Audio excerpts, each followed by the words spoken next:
Everyone tells you Thailand is the cheapest place to build a life abroad. I just spent 8 months in 4 countries testing that. Thailand didn't win.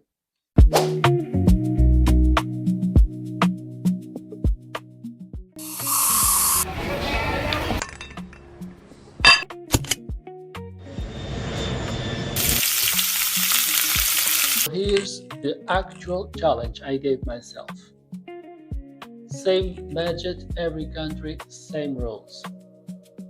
No cheating, no, well, this doesn't count.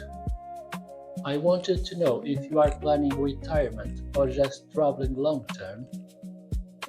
Where does the money actually stretch the most? I'm not a backpacker. I didn't want a hostel bank and instant noodles. I wanted real life. Good food, a decent bed, a gym I'd actually use. And this is the part people forget to measure. I wanted to feel free, not stressed, not counting coins.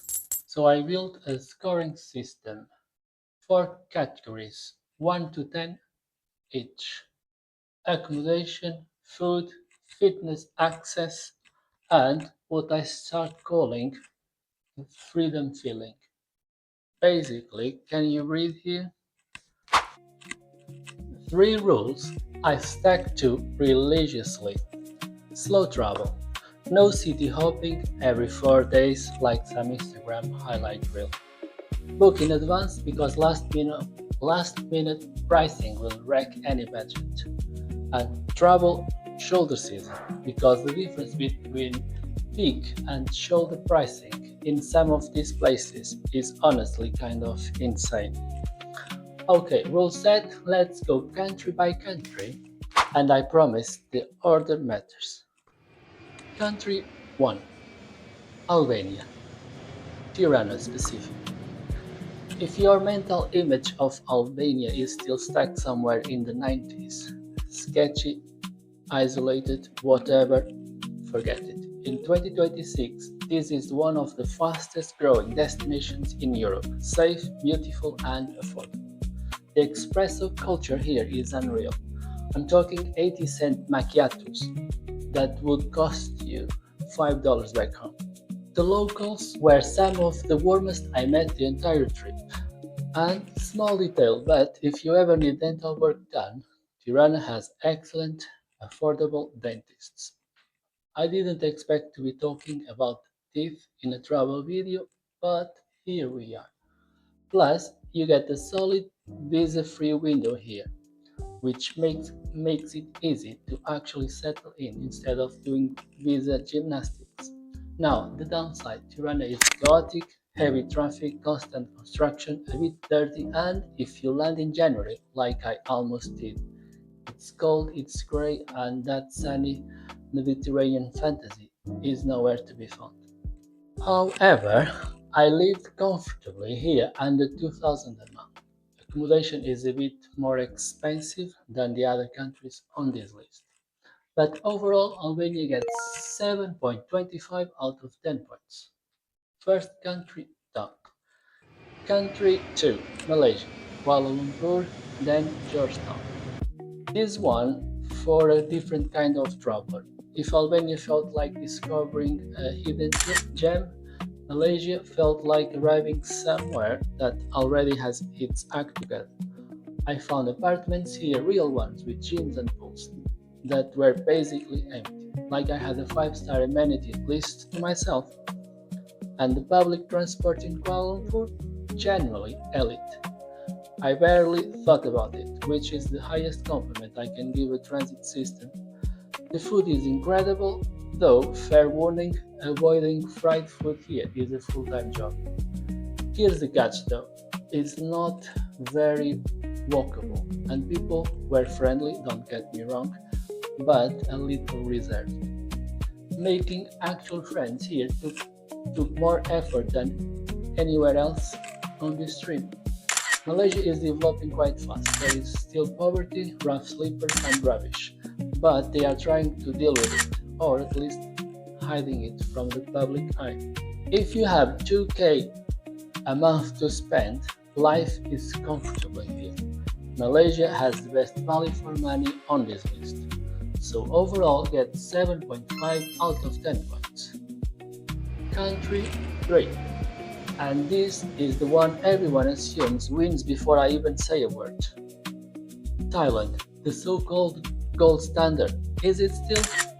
I ate like an actual king here for $2 a meal, and the people hands down the best country on this list for making local friends. Quite open and curious about you. I had a pool I use every single day, and this is where the fitness conscious part of me was genuinely happy. Riding a motorbike out to a hidden countryside temple or cruising along a white sandy dirt beach is an absolute dream here. The views along the way are just breathtaking. But here's the twist. Remember that freedom feeling score I mentioned? Thailand takes a real hit there. It's crowded.